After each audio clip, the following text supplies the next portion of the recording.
Who here is satisfied so far with Joe Biden's performance as president? I was hoping more of you would say yes, so I could say you're all racist. Biden set to accept fewest refugees of any modern president, including Donald Trump, report says. Since his days on the campaign trail, Biden has tried to cast himself as diametrically opposed to President Donald Trump when it came to welcoming refugees into the United States. And that's true. You remember all of his speeches where he was like, we need to open the... No spoilers, chat! We need to open our hearts to the people. You know, like that sort of thing. You remember? He would talk about that and try to oppose Trump's general positions on immigration and refugee housing. Well, within 2 weeks of taking office, Biden signed an executive order to rebuild and enhance federal programs to resettle refugees, programs he said had been damaged under the Trump administration. He also revoked some restrictive immigration policies Trump had put in place, including ones that sought to ban refugees from certain countries. In February, Biden announced he was raising the annual cap on refugee admissions to 125,000, 1/8 of a million, for the fiscal year that starts October 1st, up from Trump's historically low limit of 15,000. However, Biden has yet to do one thing that would make all those changes official: sign what is known as a presidential determination. Without that action, Trump's old policies and his 15,000-person camp on refugee settlements remain in effect. Signing a presidential determination usually takes place almost immediately after such a policy announcement. The delay has lasted 8 weeks. This is unacceptable, okay? He postured during the entire campaign trail on how he was going to be diametrically opposed to Trump's policies on refugee admissions. And he talks this game, but he's not willing to commit to it. Now, this received an enormous backlash of criticism from AOC and from other Justice Dems, progressives, what have you. So much so that it looks like he's backtracking.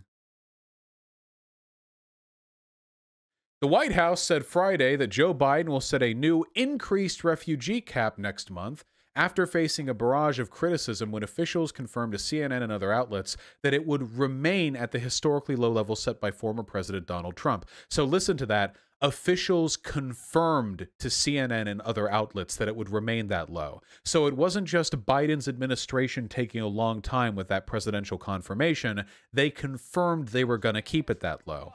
But, and this is probably a pretty strong sign that AOC and progressives in the Democratic Party do have some sway, just hours ago, this happened today, by the way, the administration announced Biden would sign an emergency determination that keeps this fiscal year's refugee cap of 15,000, but not raise the refugee cap as he had committed to doing, marking a significant reversal from his administration's proposal earlier to lift the cap to 62,500. This move faced blowback. Instead, the emergency declaration returned to regional allocations, in effect casting a wider net of who can arrive in the U.S. under the refugee ceiling currently in place. The administration left the door open for raising the ceiling sum if the 15,000 is met before the end of September. Just last week, White House Press Secretary Jen Psaki said that Biden remained committed to raising the refugee cap to 62,500. And they said they will set a final increased refugee cap for the remainder of this fiscal year by May 15th. Now, there are two possible interpretations of this, okay? One of them is that Joe Biden thought he could slip one past us, talk a big game, then do nothing. The other possibility is that he deliberately talked a big game and then waited for there to be backlash after he did nothing so that he could look like the hero for changing his mind. Now, given the fact that the maximum that he's trying to set up to is 62,500, which is still, you know, half of the initial annual cap that was proposed, I have a feeling that this is not some bold optics move. I think he was trying to slip one past us. Slippy Joe trying to, hey, lead us past one.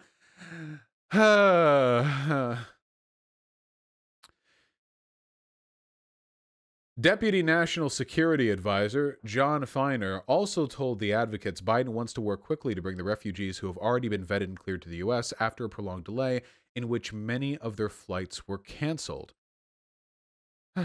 The Biden administration has come under scrutiny over recent weeks for the delay in signing off the proposed increase to the refugee ceiling. A group of House Democrats circulated a letter this week urging Biden to sign the presidential determination, saying lives depend on it, which is undeniably true. The refugee cap must be approved by the president.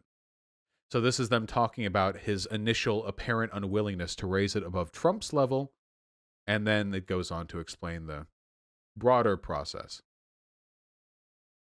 As of March 31st, only just over 2,000 refugees have been admitted to the United States this fiscal year under Trump's 15,000 cap, a disgustingly low amount.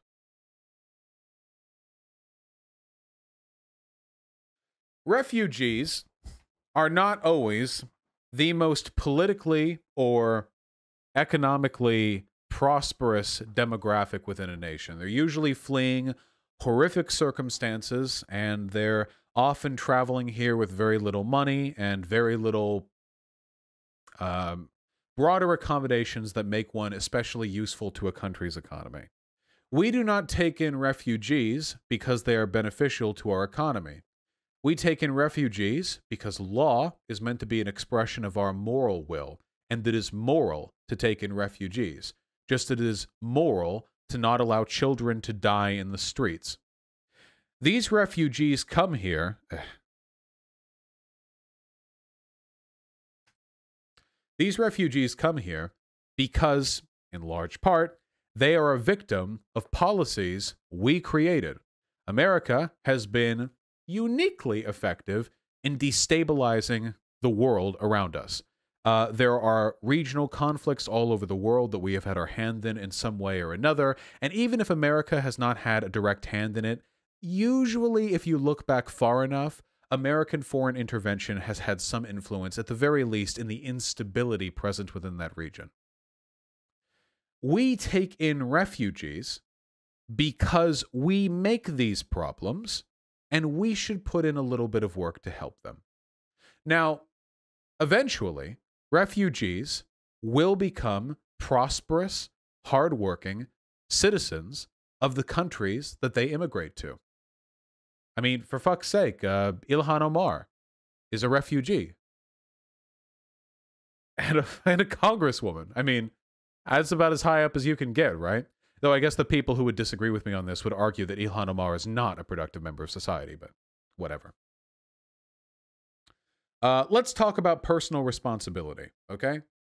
I'm a big fan of personal responsibility. Aren't we all? Are conservatives not? Conservatives are a big fan of personal responsibility, I think. If you like personal responsibility, then you should agree with my argument that America and other countries which are developed and prosperous should probably put in a little bit of effort to clean up the messes we make abroad. That's fair, right? It's reasonable. Does anyone here disagree with that?